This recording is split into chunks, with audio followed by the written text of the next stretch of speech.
County father demanding answers from the sheriff's office after he says an off-duty deputy drew his gun and confronted his 18-year-old stepson in what he believes was an act of road rage. The confrontation caught on camera outside the family's home. The family says the man you see in the yellow shirt there had a gun in his right hand and a badge in his left. WCNC Charlotte's Brandon Goldner breaks down what the family says led up to these tense moments.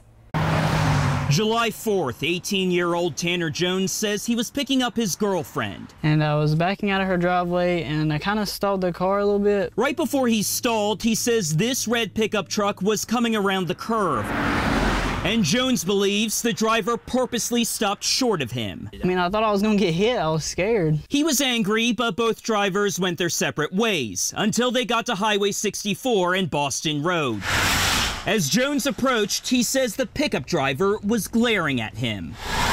It's here where Jones admits he made a dumb decision. When I passed him, I flicked him off because I guess out of anger and stuff. He says the driver began following him to his family's house. I mean, I didn't know who he was. Like, I didn't know if he was somebody that was going to try to hurt me. That's where this video picks up. Jones says the man got out of his truck, no flashing lights, no uniform, holding his sheriff's deputy badge in his left hand and his gun in his right hand. He kept asking me, like, are we good? Like, are we cool? Are we good? Then Jones's 12-year-old sister and her friend wander outside and see the man. I didn't know what they were thinking while they were coming out here and seeing him with a gun and yelling at me. Like, that's a scary thing. The audio's rough, but before this 1-minute confrontation ends, the man asks one final question.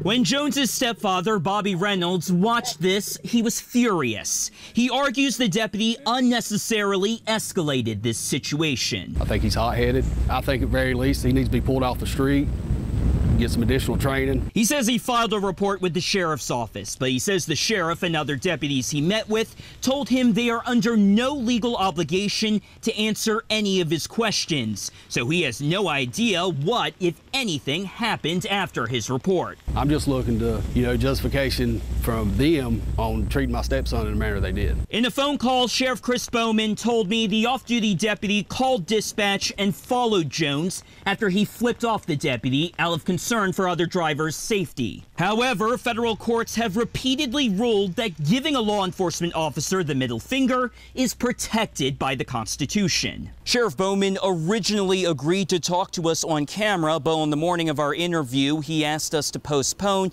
and since then, he has not returned any of my phone calls or text messages. Our interview offer still stands. Brandon Goldner, WCNC Charlotte.